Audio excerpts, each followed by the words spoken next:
Hey, what up, people? I actually had something on my mind today. I was listening to some fasting teachings by Derek Prince, and one of the things he mentioned was so in Matthew chapter 6, it talks about prayer, charity, giving, and fasting. Those are the three things that are put together that Jesus was talking about. And it says, when you give, when you pray, when you fast. Not if you fast, not if you pray, not if you give. It's when. So it's something that Jesus is expecting us to do. And fasting, really dive into the scripture about it, look into it. Really, what the Jews and even in the New Testament, what Christians did is they fast. And it's a time to put aside things for an amount of time to really hone in with God and so-called get spiritual. Really just hone in with God. Really just seek Him, seek what He's wanting, deepen your relationship with Him. And a lot of people, especially in this culture now, we have so much food. We have excessive food. We eat 3 times a day. Every social event is all just food. Just our culture now is surrounded by food. It's like that's kind of our drug, so to speak. And it's an acceptable drug, which, you need food to survive, obviously. But the Bible even talks about gluttony, and we all do that. Not gonna lie. And so really look into it. Do it. Start off 1 to 3 day fast. Do it. Drink water. You don't have to abstain from water. Please drink water.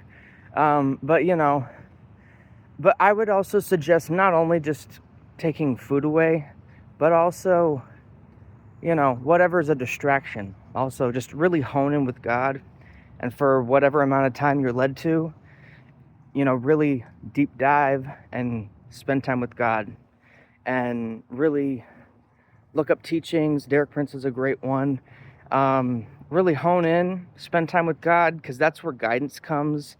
That's where, the enemy is going to attack you. Your flesh is going to attack you, but it's going to be really beneficial for you.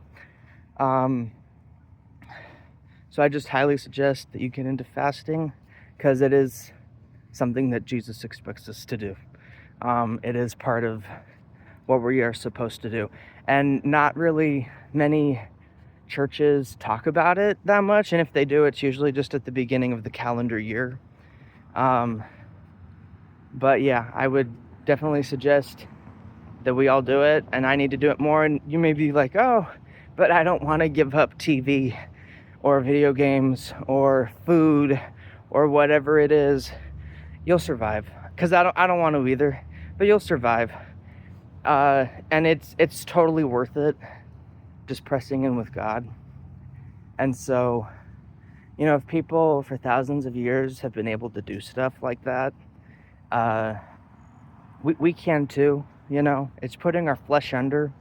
And there's actually a scientific thing that scientific researchers have discovered, that by doing stuff that we do not want to do, they were talking about getting up in the morning, doing chores and errands, and just doing things that they don't want to do, procrastinating.